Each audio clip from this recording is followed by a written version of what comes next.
don't even bother. Well, Happy New Year, everyone. Happy New Year. Happy New Year, It's even crazy. though it's January, not April. I know. Well, that's a whole other day that you have to get into that. I will. So super excited again. We are joined by my friend Mike.Campos, who is with Origin Point Mortgage. Mike has an extensive background in banking and lending, and I'm going to kind of hand it over to you. Please share your experience. Well, thank you. So I've been a mortgage broker. In the beginning years, I was a mortgage broker and eventually got referred into a position at Wells Fargo where I was there for over 10 years. I had underwriting authority up to $1 million for a handful of those years until the market crashed. And through word of mouth again, I worked inside of multiple real estate companies as their in-house and preferred loan officer, and just helped tons and tons of people buy real estate, sell real estate, and refinance their home loans and solve their challenges wherever that might be. I consider myself a problem solver. We love a good problem solver. Half of the industry that we're in is problem solving anyway. Yep. So it's a good thing to have someone who can handle it all for those of us who cannot. Yeah, every day's exciting. And if it was easy, the application or the referral wouldn't come my way. So I've seen a lot of different financial profiles to how people file their tax returns. Everybody files their tax returns differently, which is an amazing right that we have in this country. And then one of the topics we got is credit report. I see a lot of different credit reports and how people use money to build their wealth or stay alive. See a lot of different things. I will say, though, you do have a knack for solving the intricate problems, and that is a gift. So not every person in your industry can really hone in on those tumultuous deals or financial, let's say a mortgage crises or something, just trying to get to the closing table for that. So you have a knack for that, and that's very appreciated. Yeah, thanks. I have to blame my dad for that, or thank my dad for that. He wanted me to be an engineer. So by the time I was graduating high school, I had enough math under my belt to be a college sophomore. So definitely can engineer things on paper in my head to ultimately just help the client get to where they want to be. Hey, side note though, do you find that when you were growing up, because I know when I was growing up, engineering was the thing. So it's our era. Yeah. Engineering, they wanted you to be an engineer or a doctor, right? The things that make the most money back in those days. And now it's, you have to be a TikTok influencer to make the most money apparently in 2026. But it's just wild how that was always the thing, was engineer or doctor. I don't have the math brain. I've got the English brain. And Sometimes I have the English brain. But yeah, it's a funny thing. So sorry, that was my squirrel brain taking off for a second. Yeah, I can appreciate that. You know, squirrel brain, old school, get a good job, pay stub W-2, get someone who's going to give you a 401k. All that went out the window when the automotive factories moved out of country and everybody got hosed. So I think right now it's so much of America is entrepreneurs, right? Mm-hmm. I mean, I was just watching like Anthony Bourdain on YouTube last night, and he was in West Virginia. Some people say that's the most depressed part of our country because the mining has been so political and on the chopping block. But a lot of those residents there have said, you know what, we're not victims. We're going to make something of ourselves, and we're going to use mining as an opportunity to become a doctor or an entrepreneur of some sort. So I think right now across our country, the most successful people I've seen are entrepreneurs. I keep waiting for that bright idea to come into my head, though, right? Can I make some new fidget widget thing that's going to make me a billionaire in a year? And I just can't think of it because I'm not maybe as exposed as the younger kids. Even their brains have been working. Maybe we see social media as a blessing and a curse. I love it for a lot of things. I wasn't raised on it, though. So these young kids who are raised with technology, now with AI, you have this whole new world that's at their fingertips. And for us, we were just so standardized in everything that we had to do because it was very by the book, because we had the boomer parents, because all of this stuff, that now it's like, well, now what? I can't do something that someone else has done unless I can make it better. And I don't have any ideas to put me on Shark Tank right now. So the struggle. Just get another cup of coffee and let's start talking about it. Let's do it. Figure it out. So tell us what we're chatting about today, because I'm super pumped. We're going to talk about credit reports, what it means to have good credit, how credit can help you, how to solve credit challenges. And ultimately, the definition of good credit is your FICO score, right? And the definition of a good FICO score is your ability to use and manage debt. And right now in this world and age, whether you're an individual, a small business, a corporation, a hedge fund, you're using credit. And so we have to be able to learn about it, how to manage it, and how to take advantage of the opportunity that good credit gives to us. Not a lot of countries give credit. We're lucky. So starting from the beginning, individuals get a credit card and you start your FICO journey. And they don't teach us anything about how to use credit. I mean, as children, as young adults, I remember telling you this earlier. I remember like junior college at 18, 19 years old, there was like Kentucky travel agencies giving a credit card for $500. It's like, oh, cool. And then you earn points to go on a cruise. It's like, well, let's spend some money. But good Lord, that was just a trap, you know? With like a 20% interest. You're never Yeah. taught. We weren't taught these things. Yeah. I don't think they're still taught today, though. These are basic life skills that just aren't taught in our really great education system. That's a whole other day. Right. But it's things like that where this is how you survive in life. Yeah. So to be able to get a credit card and not understand how it works, or that you have to pay it and that there's going to be a penalty and also a gain on the lender's aspect, it's just a wild thing. So I will shout out my high school economics teacher. He, A, would never be listening to this, and B, would be shocked to death if I was shouting him out. But he actually did teach us nice. about how to open a credit card, but make sure you can pay it. And, you know, he really went into that for like a whole term. It was That's very rad. cool. Very That's rad. cool. My wife's doing that with the kids. They're young. My oldest is 10 and my son's 8. So we're using very basic economics, but I think that she's done a great job in at least getting them started to think about it. And I think educationally, like only alternative schools or homeschool programs would ever talk about that stuff. Maybe some books. I mean, they're really hard to find. So, you know, credit scores, right? A good credit score is what you need, right? You need a good credit score to get a loan. What do you need a loan for? Cars, your good credit to get an apartment these days. I mean, just at the basic levels, you know, obviously to buy a house. Yeah. And everybody looks at credit reports differently. Not to get into the weeds, but there are different credit reports out there. Sure. And that's a whole nother topic, but keeping it simple, you have to be able to borrow money, manage it appropriately, and pay it back in order for yours to have good credit. So you can go to the dealership and get a 2.9 interest rate auto loan, or to get the best rate on a mortgage, or to have your landlord not give you a hard time too. As I'm talking to first-time home buyers, because that's where I talk about fundamentals, is that you have to borrow money. Oh, I have plenty of income. I have plenty of cash. I can just, well, great. That's good for you, but it's not good for us. How can we make a decision as a lender to help you get to the next level, right? So historically, FHA, which is the first-time home buyer, 3.5% down payment loan, or conventional through the government-backed agency called Fannie Mae or Freddie Mac, they require a 3% down or a 5% down payment to buy a house as a first-time home buyer. Typically, they like to see at least 3 accounts on your credit report in order to render a decision on approving your loan, just so they can see that you have a payment history, you have the ability to repay. It's not about the score, it's about the ability to repay back the debt. And over the years, we've been able to work with FHA to create what we call alternative credit, but that's just extra work for everybody, not just for me as a loan officer, but even for the client. And alternative credit means is that, like, let's just say you have a credit report and you only have 1 account on there. Well, that doesn't really help. You don't fit inside the box. So alternative credit means is that we go to your auto insurance or your cell phone company and we say, hey, show us the payment history, and we'll manually add it to your credit report. And that helps. But as you progress through life and want to buy a bigger house, you're not a first-time home buyer anymore, there's going to be a minimum standard on the credit report. If you want to get a jumbo loan or something, you have to have good trade lines. We call it credit history, credit depth, which means what the limit is on your credit and how you manage that credit. And then from there, we can render a decision on how to approve the loan.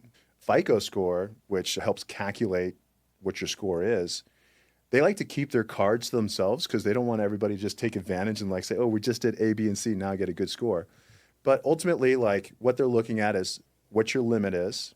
So if you have a $2,000 credit limit compared to a $10,000 credit limit, and what your balance is, how much are you using of that balance? So if you have a $10,000 balance and you owe $9,000, you're close to maxed out, so your scores are going to kind of be a little bit lower because of that.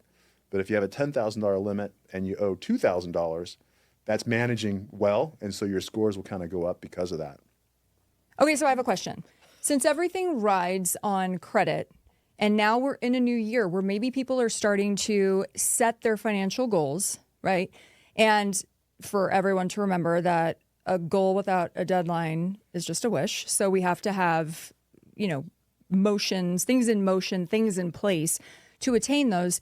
But what would you recommend if someone was maybe struggling with bad credit, that they want to improve their credit? What are some super basic steps they can take to kick off the new year with their budgeting, with just kind of cleaning up their own financial house? Yeah, I can appreciate that. If you have a goal to be a homeowner, or if you have a goal to move to a better house, I think one thing that you could do, whether it's me or any other loan officer, I believe in our industry is very giving.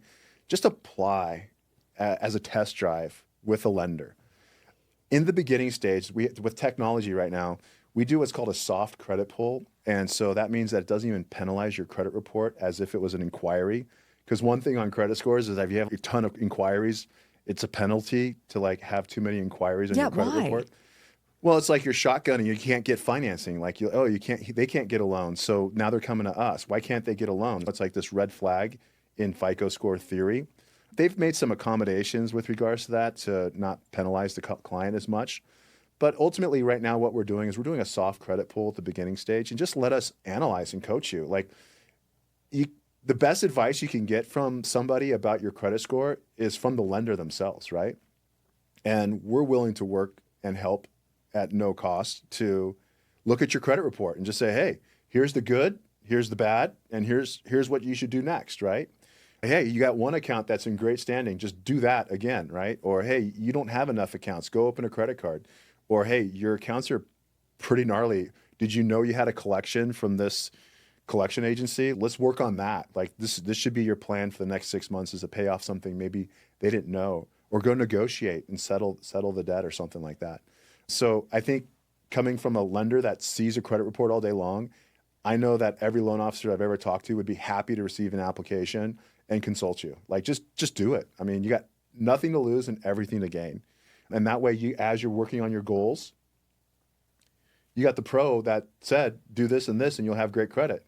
So let me just add that to my goals. It's good to be coached through that kind of stuff. Also, let's talk about credit card debt for a second, because what you hear a lot of is mixed messaging on when you pay off a credit card, close the account. Or when you pay off a credit card, don't close the account because it shows that you have that much money available, you have that much credit available to use. Yeah. If someone were to go to their credit card bank and try to negotiate to settle, right, whatever their debt is, are they penalized for that? Does that show up on their credit report then, that there's a ding because they settled for less or something? Yeah, settled for less. So they call that like a charge off, and that is a consequence. It's not a permanent mark on your credit report forever. It's not like you're ineligible to get a loan forever, but it is a consequence that you have to overcome.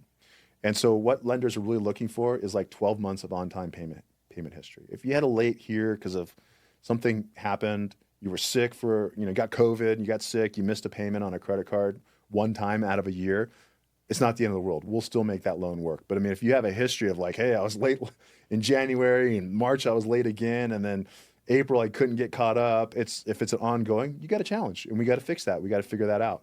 And I hate to say it, but bankruptcy in some cases is the right answer. And a lot of people are averse to bankruptcy, but it's what you pay taxes for. It's your right. It's actually, you pay into a system that gives you the right to have bankruptcy as an option.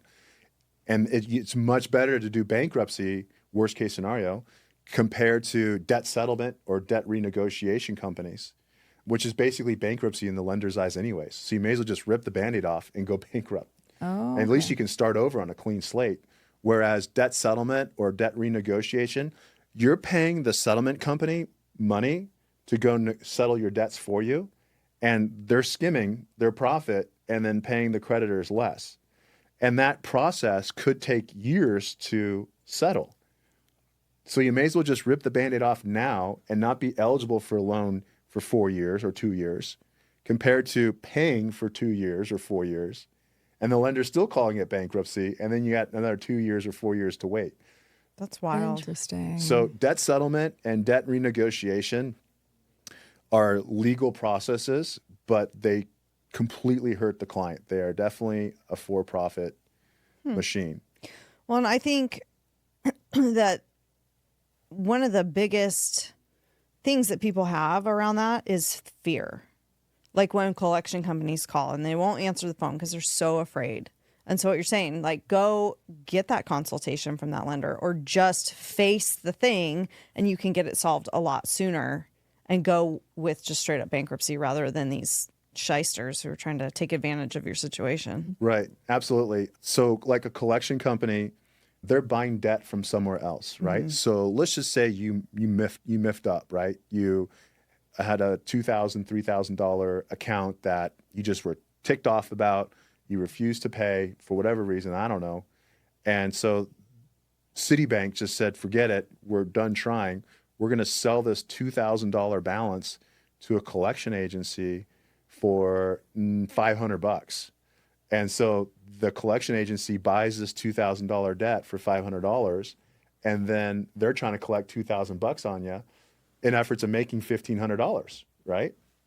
So there's negotiation with the collection agency, somehow, some way to settle the debt. And I've seen many successful cases where they're trying to collect $2,000, and the borrower says, okay, I got some money here. How can I pay this for less? And they'll negotiate. And in some cases, they'll even say, listen, we'll receive $1,500 and we'll delete it from your credit report too. So sometimes that whole year's worth of negative marks from the collection agency can be settled with just the right amount of money to even remove it from your credit report. Interesting. So it's worth answering the phone. It's worth answering the phone and figuring out a plan. Yeah. And it's kind of the right thing to do if it's small. I mean, if you've lost your job and you're destitute, then we can talk about something else. But if you're had some mistakes in the past and now you got a good job, maybe you had some mistakes while you're in college and now you got a good job, you're making some money finally, like you're getting your act together, but you still got these little things hanging over your back. I mean, we can make a plan. We can help you make a plan for sure. It's worth it in the long run because interest accrues, compounds for the worst, just like your savings account does.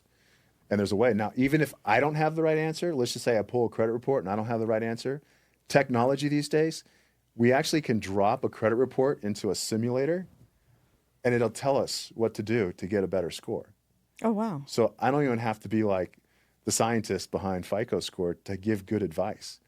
We can take a credit report and let's just say you had a 580 credit score, but we need like a 650 to get a loan.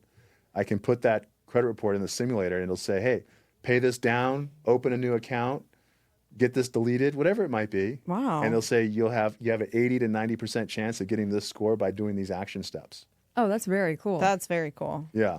So from there, I can give a client a plan and they're like, all I got to do is like go pay off these things or open a new credit card and I can get the scores I need to become a homeowner, you know? And there you go. And then that just increases their motivation and they're off to the races. Okay, so I can't get it out of my head with the middlemen, the debt consolidation and the people who negotiate for you. Yeah. Because it reminds me of being from San Diego. Right. Did you ever get a ticket and contact Mr. Ticket? Yes. Yeah. So Mr. Ticket was this service that you would pay $99 to, and they would almost guarantee that they would like go to court and get your ticket cleared, waived, done. Right. Until the one time that they didn't for me, and I had to end up paying Mr. Ticket and the fees for my court. And it was one of those cases where I should have just gone because it was totally a bogus ticket. Yeah. But I just can't get it out of my head. Mr. Ticket, shout out, do your job better. Yeah. Well, I mean, even Mr. Ticket for me, like he was going to be points on my record for my auto record, and Mr. Ticket at least negotiated that I do class and not get the points. So we settled. We were in the middle there too. Because police officers used to never show up to court, so you just that pay was the Mr. whole Ticket. thing. You pay Mr. Ticket. You know, the $99. It's probably gone up now. I'm sure. But $99 back then, and he'd get our ticket removed. Yeah.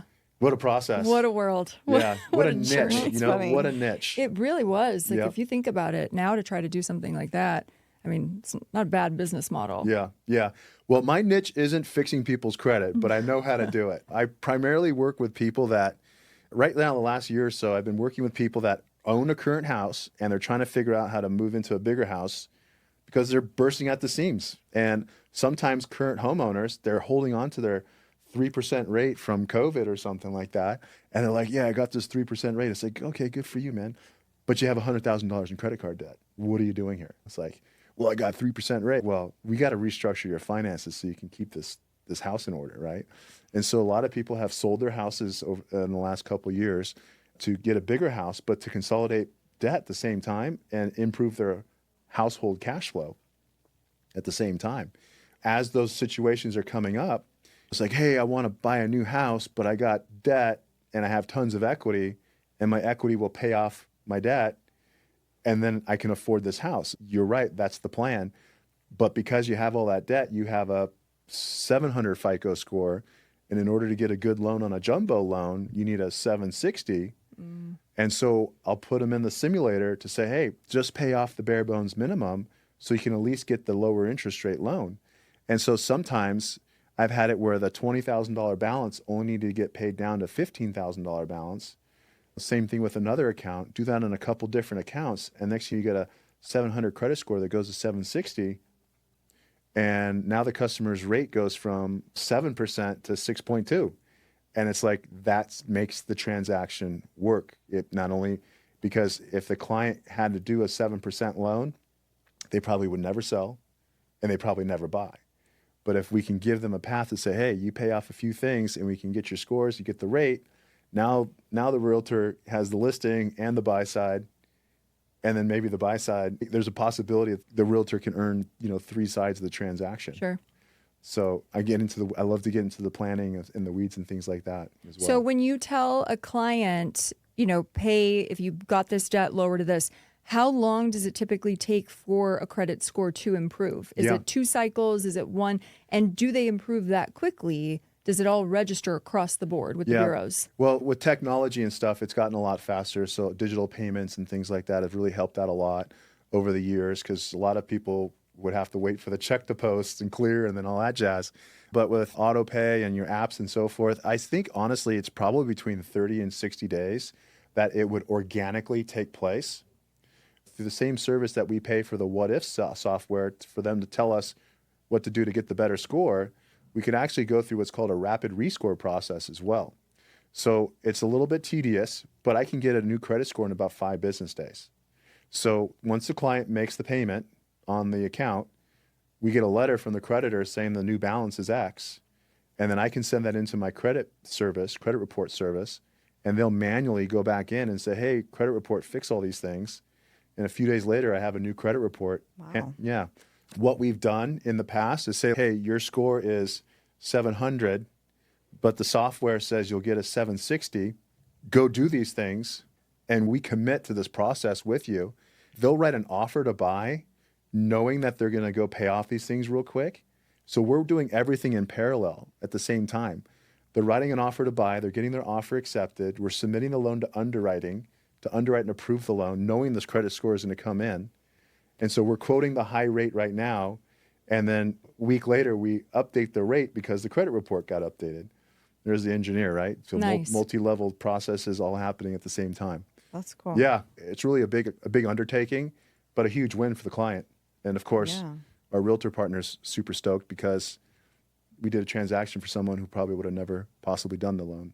So how much, just ballpark, credit card debt do you think the average family is sitting on every month?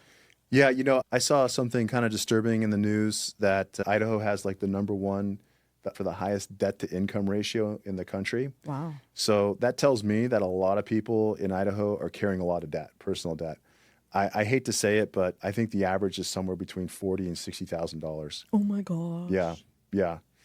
Income's not super high in Idaho, which is kind of a challenge, but cost of living is not in parallel with that. But a person who's making 6 figures still has debt. Yeah. Because they're managing their debt. They're using their Amex card. Usually they got $20,000 I'm helping people that are buying $3 million houses and they have $20,000, $30,000 in debt. That's kind of normal. What's an acceptable level of debt? Percentage of your income? How much is an okay? Yeah. It's a tough question because everybody's different, right? Sure. Because it's got to do with your income and your expenses. When we underwrite a loan, how about this? How about I tell you what we underwrite? Okay. When we underwrite a loan, you can use 50% of your eligible income can go to expense. So if you're making 10,000 a month salary, you can have up to 5,000 a month in debt. That includes the new mortgage payment. And so if you're borrowing $500,000, your mortgage payment's about $5,000, right? So if you had no debt, your income has to be 10 grand. So if you had $5,000 in mortgage payment and then a car payment for $1,000, that's $6,000. And then you had Living expenses, just your, yeah. right? And then we had some memberships on Go On credit card. You do Insurance. Amazon credit card. You have 500 a month. You have another 1,000 a month in credit card payments. Maybe you pay off your credit card in full, but you need to be making like 14,000 a month gross before taxes to have $550,000 in mortgage debt. It's not cheap these days. That's just kind of the reality that we're in. Now, if you're self-employed, then we go down a whole nother rabbit hole because your gross income as self-employed isn't your eligible income with a traditional bank because you have write-off and expenses and you have net income. So if you're self-employed or an entrepreneur going to a credit union or a regular bank, they're looking at your net income. And just like any smart entrepreneur, they're going to have a good tax person and they're going to have a lot of expenses, right? And that's the privilege of being self-employed. As an employee, I can't write off my car payment. Right. But if I'm self-employed, I can include my car payment in my business expenses, right? So that makes my income smaller. So that's where we have to also get a little fancy when it comes to the lending part and stuff like that. That's kind of normal though. Yeah. Just all the creativity that Yeah. goes in with it. It's so much. I'm not a numbers person. So to me, it's so wild to even try to conceptualize everything that goes into it. That's why it's just like, talk to Mike, because I don't even pretend. There's certain things that I can BS my way through in life, but money matters in terms of financing, especially when it comes to real estate, is not one of them. So that's where I rely on people like this. So if someone they're coming into the new year with maybe not the best score, and they do have a long-term goal, let's say by 6 months into the year, that they either want to buy a house or a vehicle, or they want to go on a nice vacation, whatever it may be, that it's their big goal, that they need to get their shit in order, so to speak.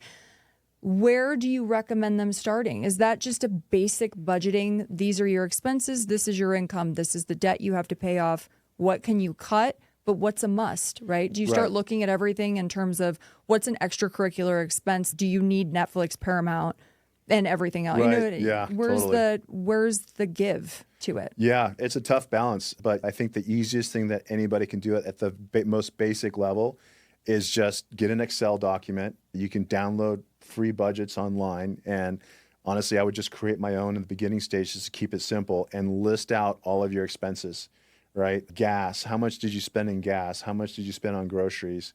And list it out. I hate it. I hate the fact that we have to be psycho about our income and expenses, but that's just reality of where we're at in life, is that everything counts.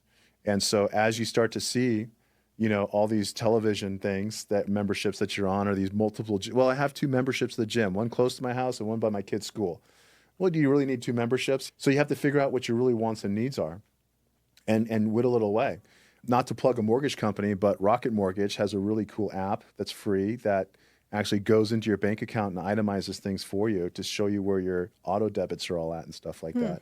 And I thought that was pretty neat that they spent the time to invest in that. But once you start kind of chipping away at those things and you realize that you're spending $100 or $200 a month on coffee, you start to say, okay, we can get somewhere quick. And so as you kind of narrow down all those expenses on paper and you see where you're operating at, then you have a baseline and you can start chipping away and putting money away.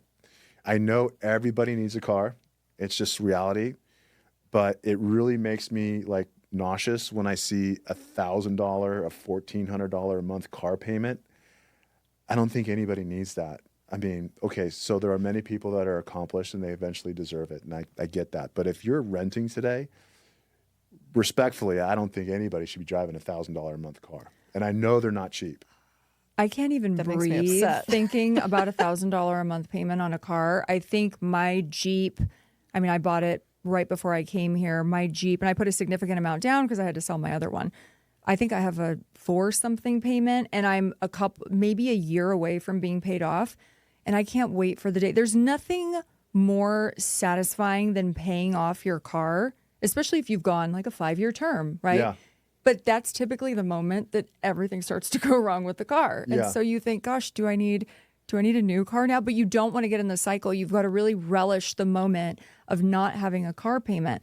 I think the coffee thing is huge. And that's probably, I know your kids are young, but it's really good that your wife and you were instilling that in them to just know how to manage finances in the future. But even the teens who maybe still get an allowance, like whatever kids still get I never got one, but the kids who get an allowance, to be able to instruct them and kind of advise them, this doesn't mean that you can go out to lunch all the time with your friends and go buy things, because then you're going to have no money. Or it's really putting the hammer down on your kids, because I think a lot of kids just expect that the parents will pay for everything. But if you start to instill that now, like if you can afford it, that's your money, that's all you have for the rest of the month. Do you want to spend it on that? If you want this cool thing, I'm not buying it for you. Right. I don't have kids, but my dogs cost a lot of money. Yeah. Their diet is more expensive than mine. I barely eat, but I have currently a bunch of bags of dog food because they were on sale. And so I have a bunch of bags of dog food in my kitchen or in my pantry. And I just look at my dogs and I think, to Honest Kitchen, if you want to sponsor my adorable dogs, please do, because it's a whole budget just for them, just to keep dogs alive. I can't even imagine kids. Yeah, kids is brutal, and I can go down a huge rabbit hole on this, but we're keeping it simple. Entrepreneur parents, the ones that I'm around, make their kids do work and teach them how to do basic things like mow the lawn. Okay, you're mowing the lawn this summer, you're cleaning the pool. Mm-hmm. We pay pool guy like over $100 a month. It's like, hey, we're done with that, man. You're 10 years old. You want to swim in the pool? You're cleaning the pool. So I think there's a lot of parents that just don't do that. Speaking of our hometown, San Diego, it's one of the coolest high schools is Torrey Pines, and just the amount of BMWs in that parking lot, the pressure, the peer pressure. But just, I hate to say, and I don't want to pass judgment on anybody, but giving your kid a car or a sports car in the teens, it's like, they're not going to grow up to be who you think they are at a later time. I hope they do, but just what I've seen, it doesn't end up very well. I really hope that parents coach their kids a little bit on the things they didn't get and build them up, teach them the value of money. For our family, my daughter's going to be 11 this summer. She's cleaning the pool this summer. She's going to be my pool girl for sure. And she's going to get paid to do it. I'm going to pay her 50 cents on the dollar. There you go. But she's going to do it. Child labor laws. Yeah. Anyone? No, I didn't get an allowance when I was younger, but I did things. There were still things expected of me, but having a single mom, it's not that I didn't fall into that standard Americanized, you know what I mean, lifestyle of, I don't think I colored Easter eggs until I was in my 20s. So there's many things that I did differently, but I still did the work. You still have to learn, because it all stems also from how your parents were raised and how they want to raise you. If you have immigrant grandparents who came with nothing and built what they had, they want to instill that. That's very important. The kids of Torrey Pines are Cathedral Catholic also in San Diego. Yep. This amount of money, what a blessing that you Right. come from such an affluent family. But at the same point, if you're maybe just surviving and getting by with grades and you're not working and you get all this stuff handed to you, I just always wonder, what are these kids going to expect as they get older? Because life doesn't just hand you things like that. It's the same. We've talked about it before. My friends who started giving their kids luxurious gifts at 3, 4, 5, 6 years old. And I just thought, how are you going to outdo this next year? How are you going to, because now you've set a standard that your kid's going to be used to. So if we can start, or if society can start with the children in terms of how you're raising them to not come from such a place of entitlement, because that's currently what we're in. We're in a very big place of entitlement with Gen Z and future. So that's the worry. We really need to rely on the parents to be raising successful, productive, contributing members to society who know how to manage their own shit. Yeah. And I have empathy to parents, obviously being one. I know how difficult it is, but things aren't cheap. So it's not like we can just be home all day or come home at 3 with the kids and stop working and coach them and have conversations. We're still working when the kids are home after school. And so, because it's obviously life's not cheap. So there's just definitely this balance. And I don't think I'm not perfect. My family's not perfect, but we're trying to find it over time. And I think a lot of people can accept that. And that's what's really neat about the homeschool system. We don't homeschool our kids, but I've just seen how they try to start with some business concepts in 2nd, 3rd, 4th grade. And it's a real neat opportunity to give that to your kids. So for me, I think the opportunity is, here is to educate them and raise them. I don't know what the right word is, but it's like more wholesome, I guess.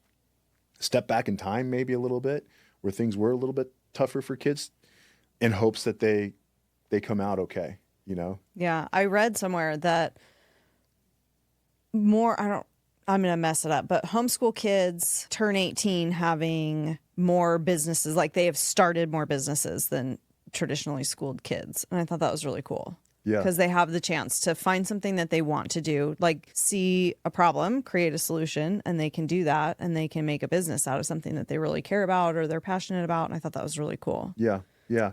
I've read something along the line as well, and I think that this whole traditional school system, from what I've read and listened, is that it was just raising people to get ready to be working in a factory, right? Sit in class, 9 to 5, work in the factory. You're in charge of the Phillips screwdriver and this bolt for the next 6 months. And that's not what's happening. Like I mentioned before, this country is evolving into a lot of entrepreneurship and stuff. And so if we can instill that in a young age, however we can, it's, I think, the future for adults is the entrepreneur stuff. My father-in-law bought a membership of these boxes of robots to put together for my young man. He's not a robot guy, but I think he's learning that. And as I'm helping him through this, I'm learning that, like, well, shoot, you have to learn a little bit of AI. You have to learn a little bit of coding. You might have to learn that. I don't know where this kid's going to be in 10 years from now.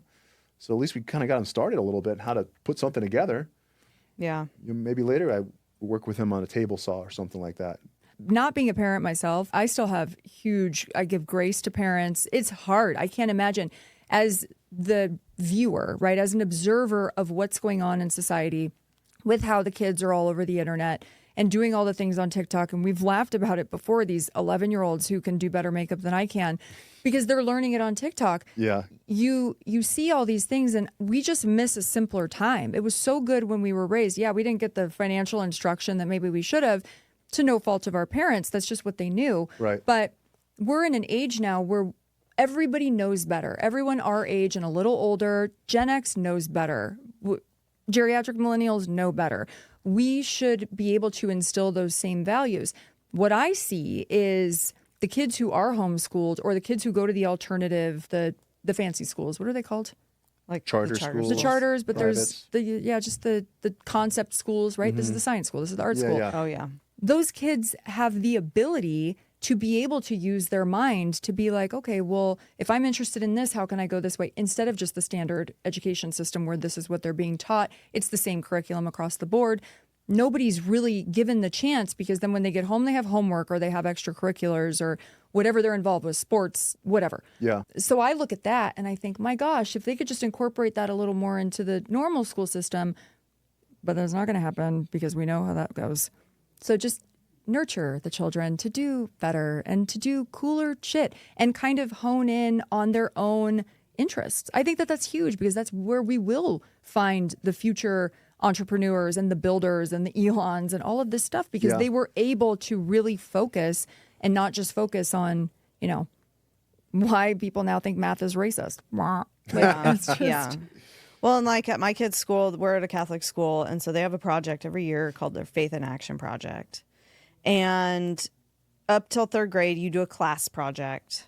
And then beyond that, you do an individual project. And those class projects make me twitchy every year because all you're doing is chores for change. And you just collect all this money and bring it in. And then your class does whatever with it. They buy something or they donate it or whatever. But then the kid has to make up a trifold poster and you can go around to each kid and they'll tell you about their project. And my best friend goes to the school and her daughter is best friends with my older daughter. Like we're raising our children together and all of our children are required to say, I don't get paid for chores at my house.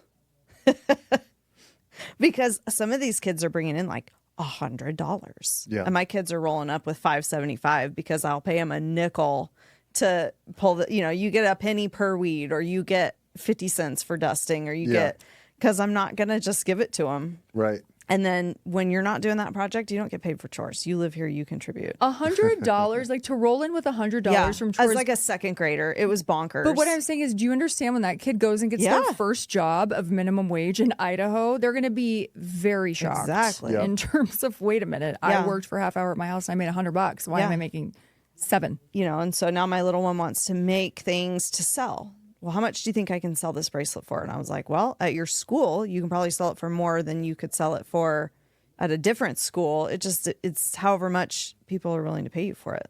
Right. And so we're Market value. Yeah. But it's wild to be there in that, Realm. in that world, because my kids get the choice of going to the uniform exchange and buying a used uniform. And do you want it to be too big in September or too small in May? That's your choice. Meanwhile, they have peers who get brand new uniform whenever they need it. Right. Their mom goes and gets it tailored to fit them appropriately. And I won't do it. The Yeah. whole thing. I don't blame you. I don't blame you. I think eventually your kids will probably be better for it. Yeah. I was my dad's free labor. I was his Mexican. And all summer I had to weed the hill. That was my thing. I had to use a hand hoe instead of a weed whacker. And it would take me 2 months, and it's just brutal. But honestly, I think that that's why I'm kind of tough, mentally tough, and I can handle hard things and push through things. And I think that we as parents have to instill that in our kids. We have to make them that way. Yep. They're not going to do that automatically. Interesting, though, is that my daughter just absolutely loves horses, and she'll wake up early to go ride her horse for lessons, and she'll clean her stall like you wouldn't believe.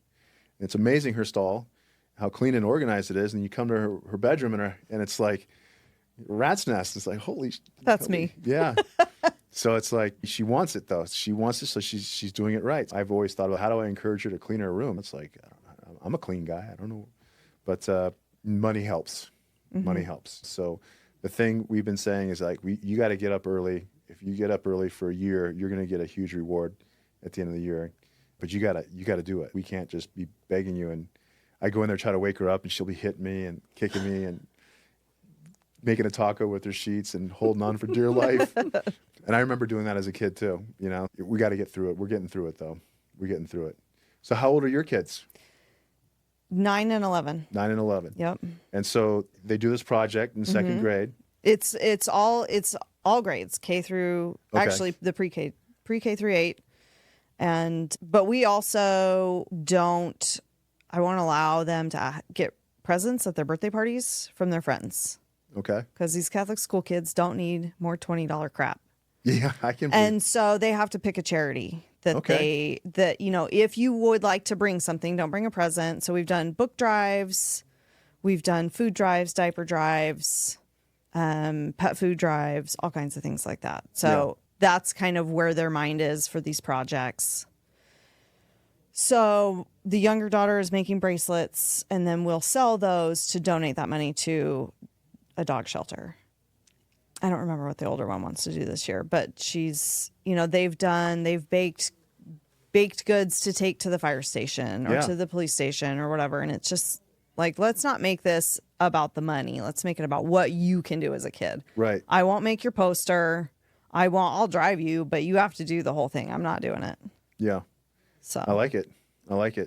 Yeah, we have a little bit of a mini farm at the house, so the kids do chores. Yep. Not every day, but they're out there in the field doing work and stuff sometimes.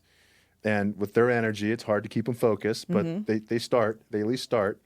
And I just know as they get older, it'll be a little easier to keep them on task and stuff. So I'm not too crazy about it yet, but I really want my young man to find something that he can do to make money. Like I think he's going to be an entrepreneur. I don't think he's going to be a 9-to-5 kind of guy. And my daughter, honestly, she'll probably end up on TikTok being an influencer of some sort because she loves that stuff. We don't let them do social media. They sneak it in, through the power of YouTube. They find things to watch, but we try to keep that very limited in our house. But at the end of the day, it is a part of our future, and it is a part of our today.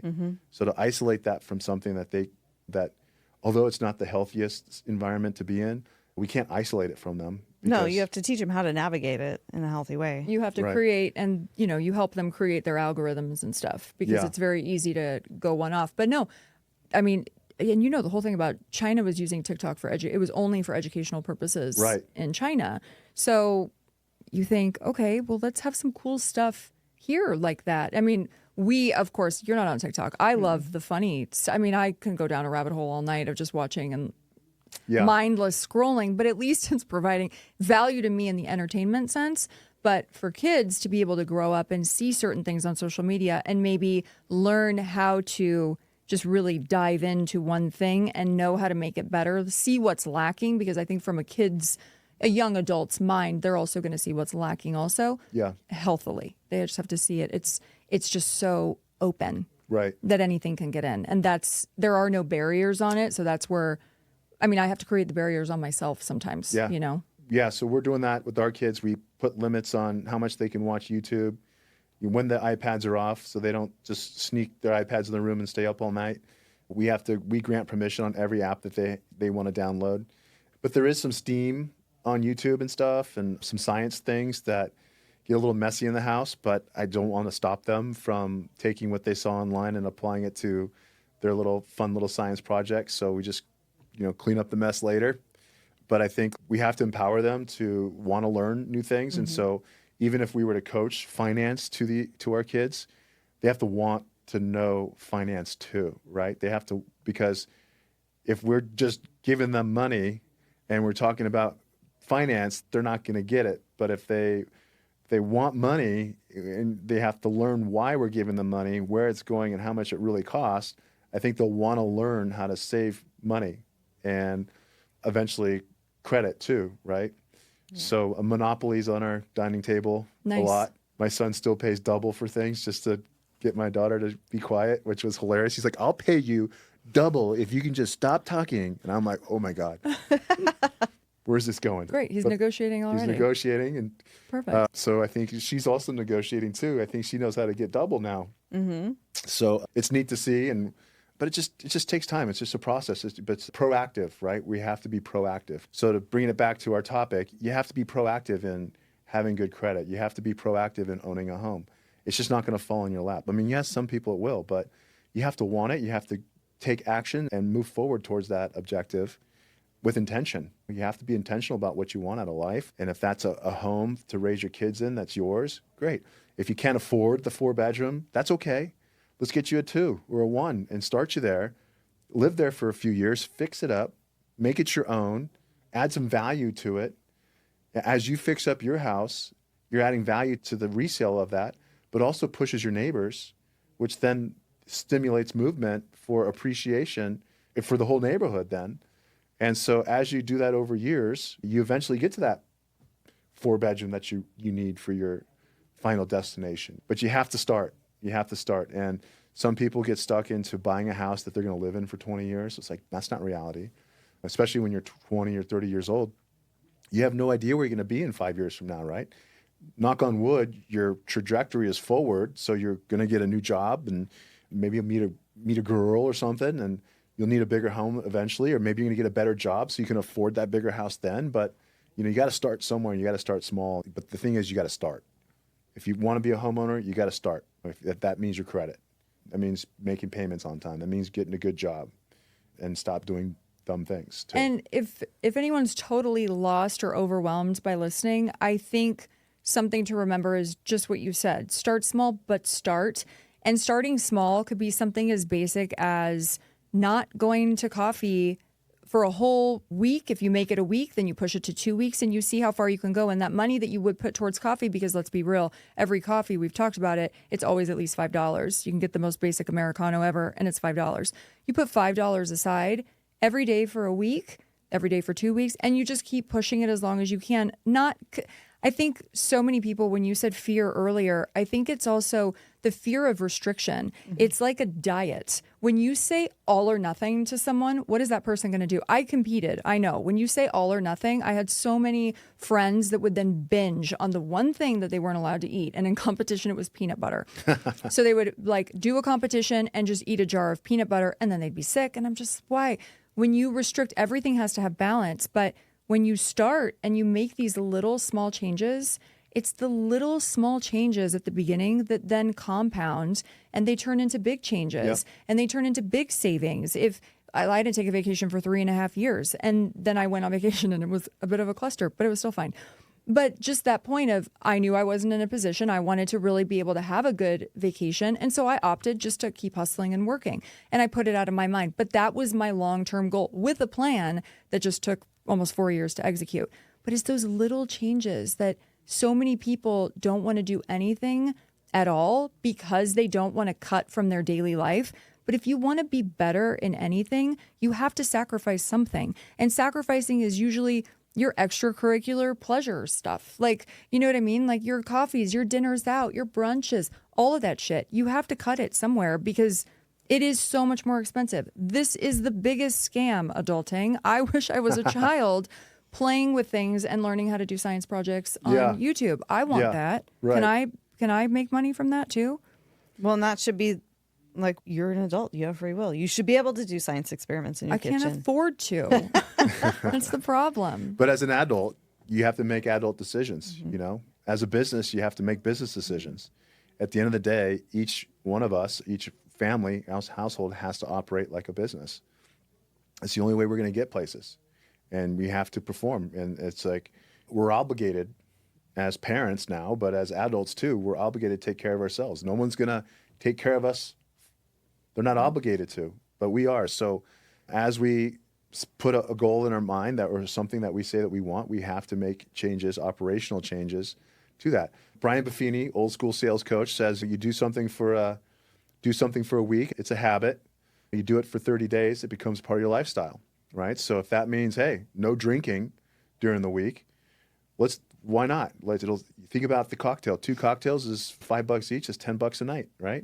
Where are you getting $5 cocktails? Well, you know, it's on sale somewhere. Happy hour. You go to a happy hour. That's true. That's true. You know, cheap drink, but it's still a drink. Or eating out, because everybody here in this valley eats out all the time. Yeah, It's wild. Yeah.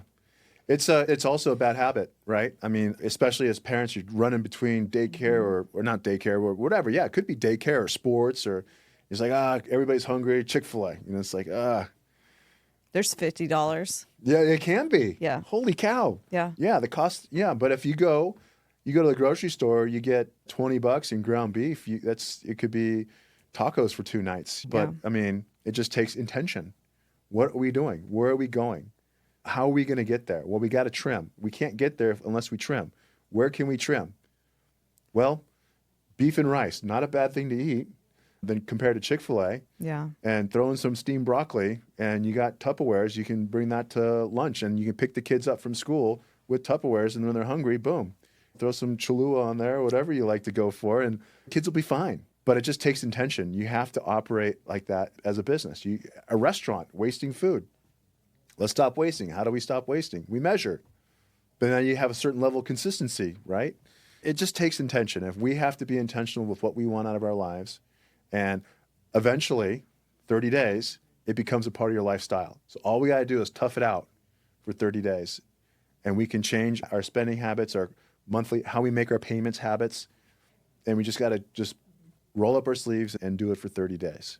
Well, I think one of the keys is to set your goal, but then find actionable steps for you to take. Because you might have more discipline in something than I do.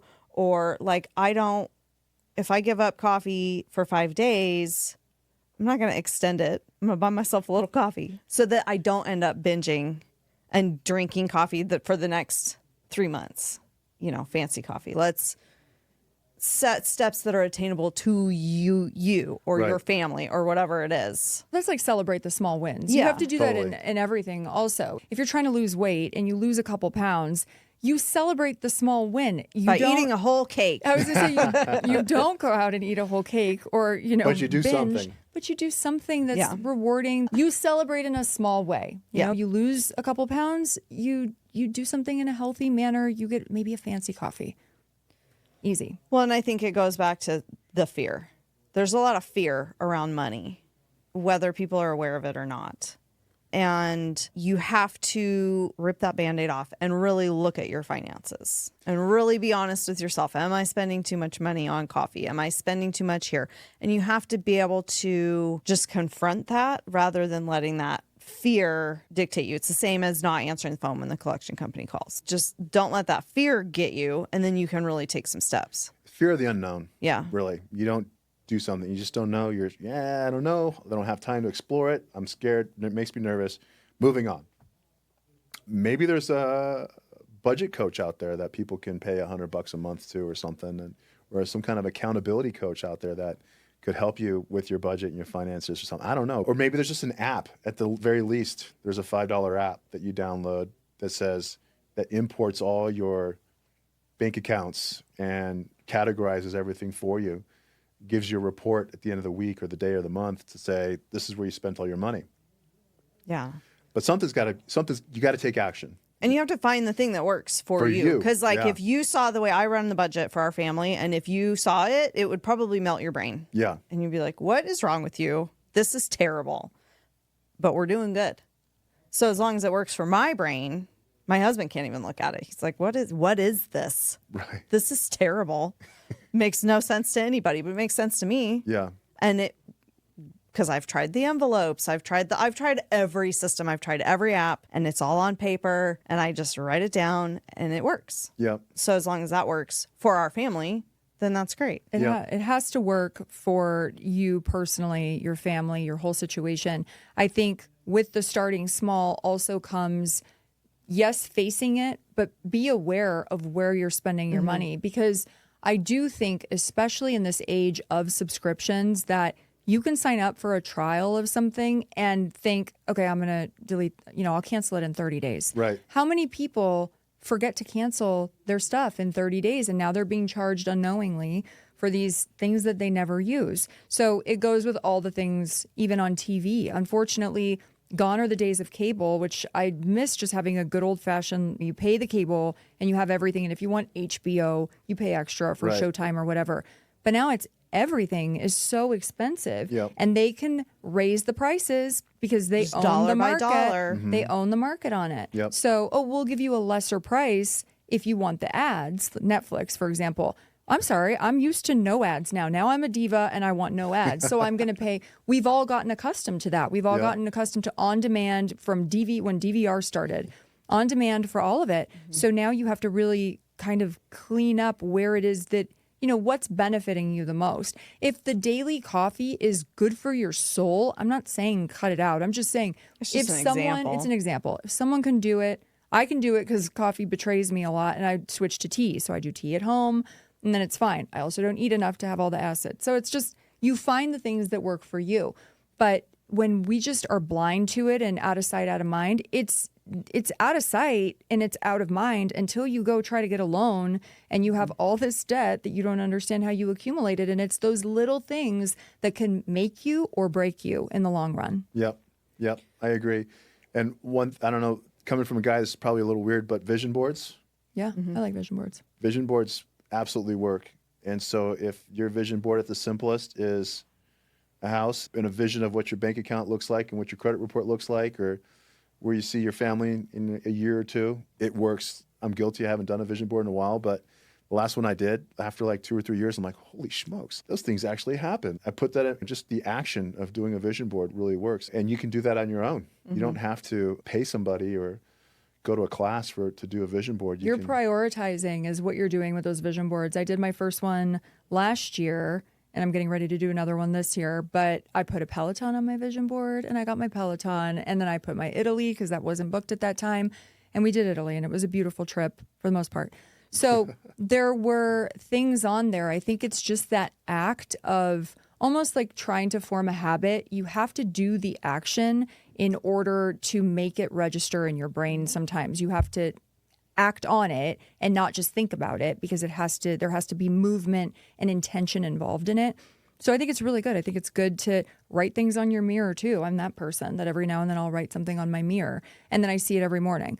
So things like that. But when you have that goal, you just have to have the plan. And I think if you can do the whole budgeting in your own way, where you're making these micro saving moments of whatever it may be, whatever may seem frivolous to someone else, but it's actually would make a huge difference in your own life, that's huge. Because the goal for all of us is to obviously get better and improve and kind of build wealth in the long term. Nobody wants to work until they're 80. It's 100%. I I don't. agree. There's a book out there, The Richest Man in Babylon. It was given to me by a mentor of mine, probably when I was 22, 23. I was just sick as a dog, just not knowing my finances were out of control, and sick as a dog over it. And I don't know how my buddy Joel knew that was my situation, but we're at sushi. We always went to the sushi place that was like super cheap, but good. And he just slid over a book, Richest Man in Babylon. It's a very easy book to read. I read it in 2 days, and it's about paying yourself first. And you save, basically saving like 10%, right? So the story is just pay yourself 10%. Just that's done. Now you pay your bills and you keep moving forward. But I think if you can pay yourself through money and knowledge, you'll get dividends over time. I read that over a weekend. I'm like, man, call him on Monday. I said, give me more. Where'd you get that? I need more. I need to learn more. I had to want it though, right? And he's like, well, if you need more, you got to hire the coach. So it was a coaching company, and I signed up that week. And that Thursday, I flew to Buffini and Company in Arizona. I was probably the youngest person there, but that's what I needed. I needed to pay somebody to guide me, to teach me, because I didn't learn those things. So I had to figure out, and I had to want that knowledge that I eventually obtained over time. Still got a lot to learn, of course. But the book, Richest Man in Babylon. So I bought like 20 of them, and I had a stack on my desk. And for that year, every time I talked to a first-time home buyer, I'd mail them the book. Nice. Yeah, I probably should do that again. I think people appreciated that. But everybody who wants to be a home buyer, they want to learn, and they're going on to YouTube. Thankfully, we got YouTube and all kinds of other great sources for free information and stuff. But I think there's something really tangible about finishing a book in your hands, paper book, you know? Old school. Old Not school. a Kindle. Yeah, yeah. Just old school. Well, Holding then it you in your can hand. highlight it or mark it up. And if you're like me, when you read something and you go, that was great. And then 20 minutes later, you go to try to explain it to somebody else and it's gone. Then you can still go back and reference it. Reference it, yep, absolutely. It's an accomplishment to read a book these days with the lack of time and all the things going on in life with dogs and kids and stuff. It's an accomplishment. So you got to treat yourself to reward, right? So maybe if you read a book, give yourself a cheat meal or buy yourself a fancy coffee. Yeah. It's very therapeutic. It's just a matter of finding the time in today's day and age. And so we've talked about that a lot. Megan struggles with unproductive rest, which that's what she considers. And I get it. It is. It's unproductive rest. You're having some production in your mind, but you're not like doing anything. I get it. But I love quiet, and I love to be able to curl up with a book, especially depending on the season as well, right? If it's cold out, if you can have the fire on, whatever it is. But there are really wonderful books that I love to be able to read just to get that knowledge, because that's real knowledge. It's not knowledge from turning on the TV and listening to what a commentator has to say about something. You know, if I'm already going to research politics on the internet, then I might as well just read a book. Like it's a good thing. I recommend it. I think it's good for the brain to slow down and focus. You know, in our life right now, everything's multitasking. If you can focus on one thing, it might be a little slow. I haven't read a book in a while. I hate to say that, but I mean, it's usually been podcasts or audiobooks or other things. But I bet you if I were to try to sit down and read a book, I probably would have to really focus on doing one thing. Yeah, you have to really buckle in. Yeah. Because even I'll listen to podcasts on like 1.5 speed. Yeah, right. Yeah. Yeah. Guilty. Same thing. There's a buddy of mine who teaches a meditation. He has a meditation group weekly, and it's all through Zoom. And I've joked to myself, I wonder what everybody else is doing while his eyes are closed and meditating. They're answering emails. Yeah.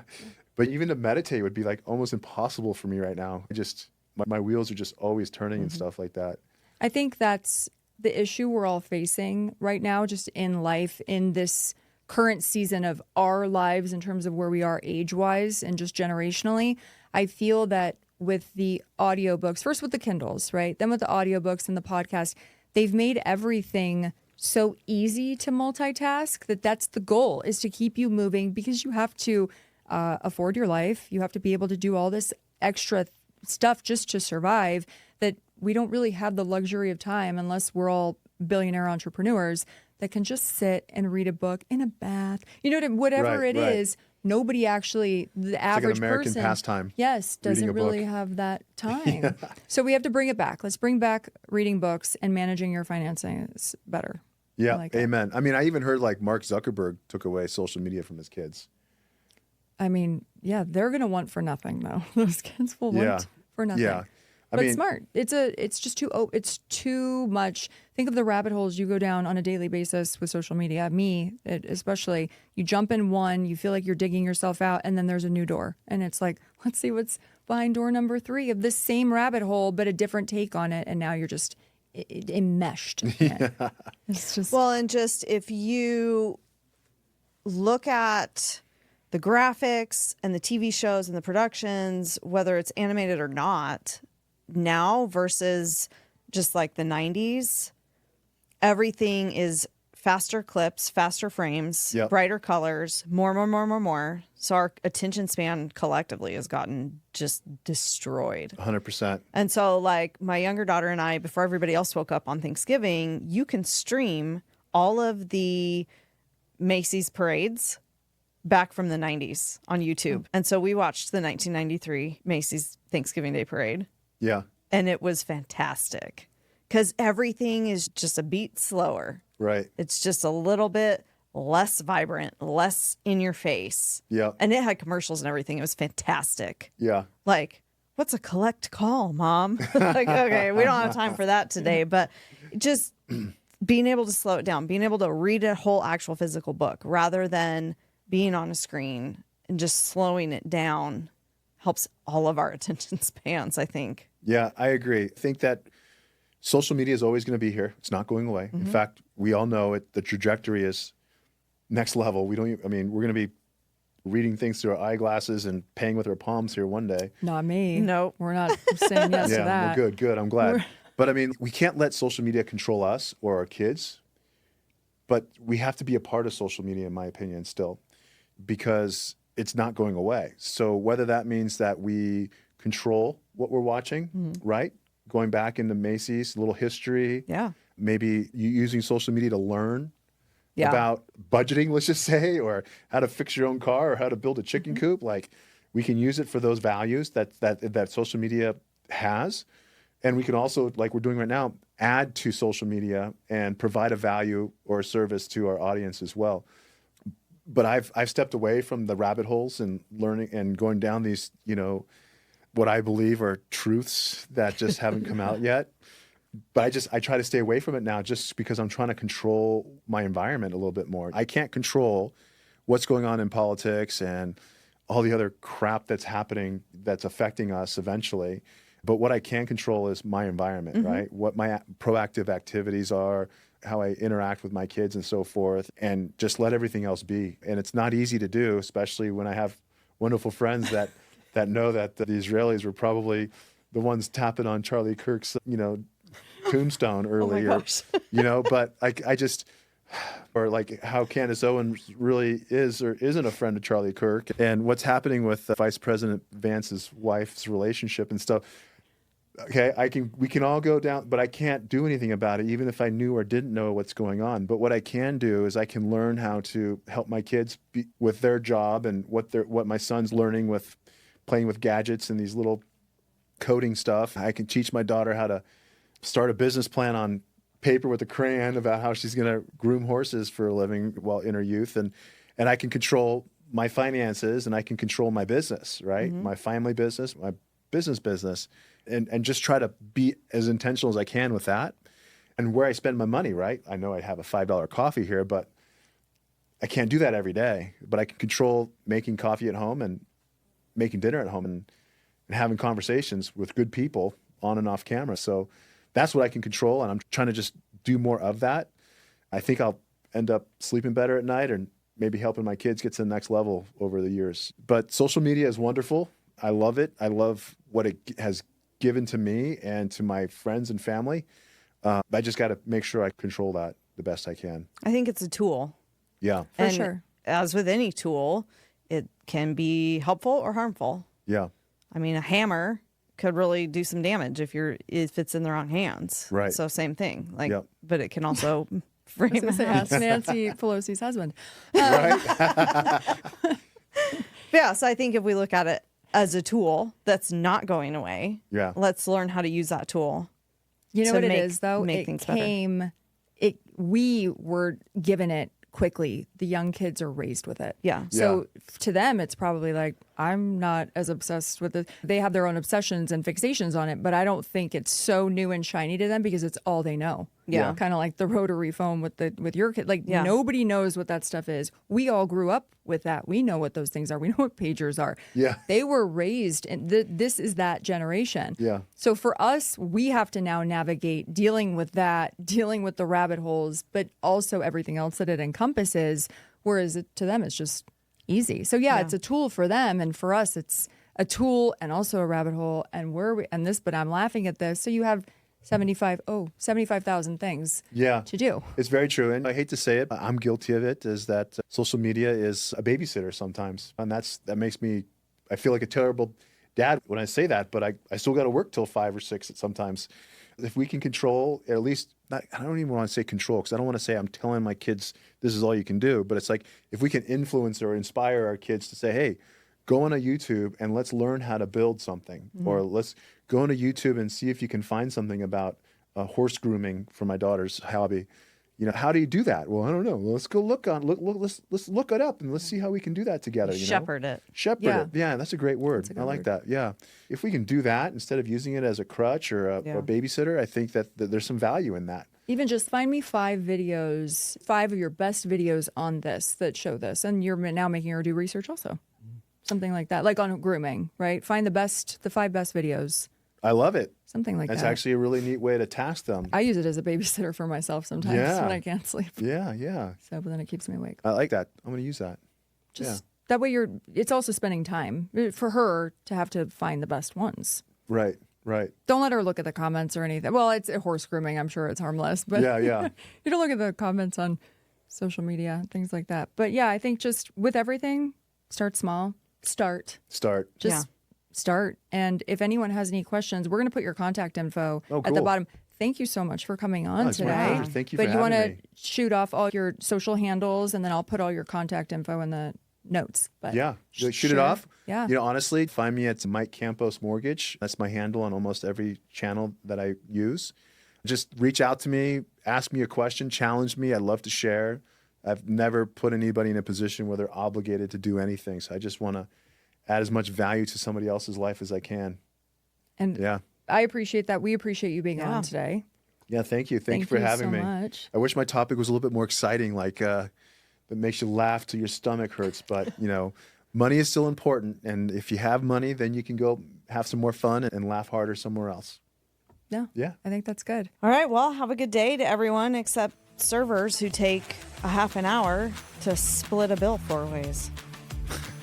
To all but you. Yes. Bye. Toodaloo.